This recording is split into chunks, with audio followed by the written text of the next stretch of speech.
जय शिवराय मित्रांनो बालसंगोपन योजनेच्या संदर्भातील एक अतिशय महत्त्वाचं असं अपडेट आजच्या व्हिडिओच्या माध्यमातून जाणून घेण्याचा प्रयत्न करणार आहोत।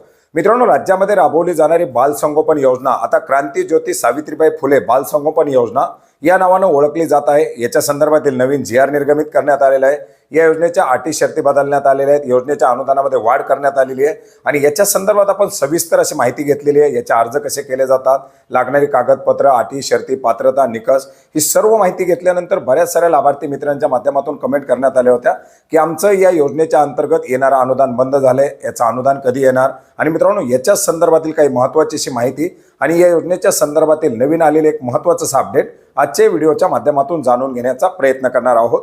मित्रांनो, शासनाच्या कोणत्याही योजनेच्या अनुदानाचं वितरण आता हे फक्त डीबीटीच्या माध्यमातून केलं जात आहे आणि डीबीटीच्या माध्यमातून अनुदानाचं वितरण करण्यासाठी बँक खात्याला आधार सीडिंग झालेलं असणं अतिशय गरजेचं आहे। मित्रांनो, या योजनेच्या अंतर्गत सुद्धा या बालकाचं मानधन अनुदान वितरित करण्यासाठी 10 वर्षाच्या आतील बालक असेल, म्हणजे बालकाचं वय जर 10 वर्षापेक्षा कमी असेल तर अशा बालकाचं पालकासोबत एक संयुक्तिक बँक खातं असणं गरजेचं आहे, ज्या बँक खात्याला त्या बालकाचा आधार सीडिंग झालेला असणं गरजेचं आहे। अशा प्रकारच्या आधार सीडिंग झालेल्या बँक खात्यामध्येच मग ते संयुक्तिक बँक खात्यामध्ये त्या बालकाचं अनुदान वितरित केलं जाणार आहे।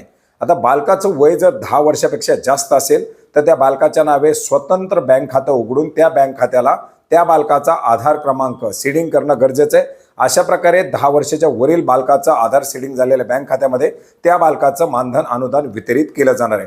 म्हणजे 10 वर्षाच्या खालील बालकासाठी संयुक्तिक पालकासोबतचं बँक खातं आणि 10 वर्षाच्या वरील बालकासाठी स्वतःचं सेव्हिंग खातं, अशा प्रकारे आधार सीडिंग झालेल्या या बँक खात्यामध्ये डीबीटीच्या माध्यमातून या अनुदानाचं वितरण केलं जाणार आहे। आता ज्यांचे कोणाचे अनुदान येत नसतील त्यांनी आपलं बँक खातं आधार सीडिंग झालेलं आहे का ते तपासा, नसेल झालेलं तर ते करून घ्या। ज्याच्यामध्ये 10 वर्षाच्या खालील आणि 10 वर्षाच्या वरील अशा 2 प्रकारामध्ये हे आधार सीडिंग आहे आणि हे आधार सीडिंग केल्यानंतरच या योजनेच्या अंतर्गत वितरित केलेलं जाणारं अनुदान त्या बालकाच्या त्या लाभार्थ्याच्या खात्यामध्ये क्रेडिट केलं जाणार आहे। तर मित्रांनो, अशा प्रकारे या महत्त्वपूर्ण अशा योजनेच्या संदर्भातील हे एक महत्त्वाचं असं अपडेट होतं, ज्याची माहिती आपणास नक्की उपयोग पडेल अशी आशा करतो।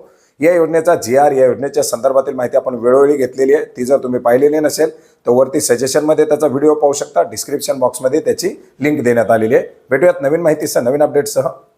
धन्यवाद।